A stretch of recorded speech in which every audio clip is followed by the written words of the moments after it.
Bonjour Philippe Bette, vous êtes le dirigeant de TIAI qui nous promet de mettre un terme à la guerre des transats. Est-ce que vous pouvez nous résumer en quoi consiste cette guerre des transats qui sévit dans nos clubs? En fait, effectivement, c'est un problème qui concerne principalement les centres, les complexes hôteliers, les centres de vacances, ainsi que les bateaux de croisière. En réalité, il y a toujours moins de transats qu'il y a de clients. Et mathématiquement, par peur de manquer, en fait, les vacanciers viennent dès le matin poser les serviettes, autant de serviettes qu'il y a le membre de la famille. Et ce qui fait que ça crée en fait un faux problème et un embouteillage, les autres imitent.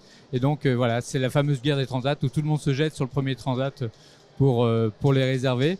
Et cet été, on a même assisté à certains maintenant vacanciers qui dorment sur les transats pour être sûr d'en avoir le lendemain matin. Donc pour limiter ces incivilités, vous proposez une solution que vous nous avez présentée lors de la finale, vous étiez finaliste de l'Orchestra Startup Contest. Donc c'est ce boîtier, donc est-ce que vous pouvez nous expliquer son fonctionnement? Alors tout à fait, ce petit boîtier en fait qui se fixe en 30 secondes par un système breveté à la toile du transat, on peut le placer n'importe où sur le transat, détermine en fait le temps qu'on va passer sur le transat. Un simple scan avec un bracelet RFID, le bracelet passe en occupé et en fait au bout d'un certain temps que l'hôtelier aura défini ensemble, il va revenir libre. Donc on arrive à temporariser le fait d'être absent ou pas depuis un certain temps sur ce transat. Est-ce que le client est dans la piscine? Est-ce qu'il est parti depuis 1 heure, 2 heures, 3 heures? Voilà. Donc en fait, on arrive à temporiser cela. Ouais.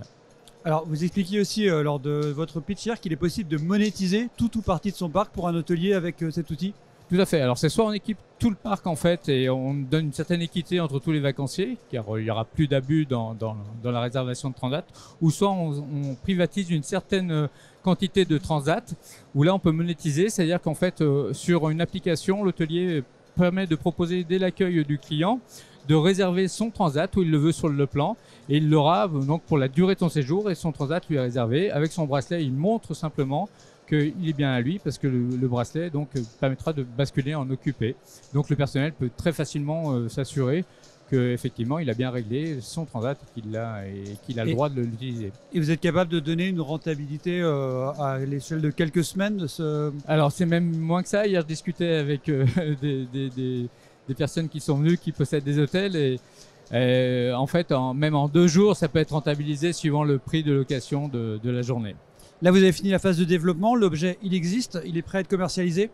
Tout à fait. Alors là, on a fini la phase d'industrialisation, donc c'est un boîtier qui est fait en France. Donc ça, on en est assez fiers. Et puis, donc maintenant, reste à la commercialiser. On va en fabriquer certains milliers cet hiver pour les mettre en application et dans les autres centres et on espère aussi dans les bateaux de croisière dès le printemps. Eh ben, merci beaucoup Philippe Bette, dirigeant de TIAI. Bonne IFTM à vous et à bientôt certainement. Merci Ronan, au plaisir.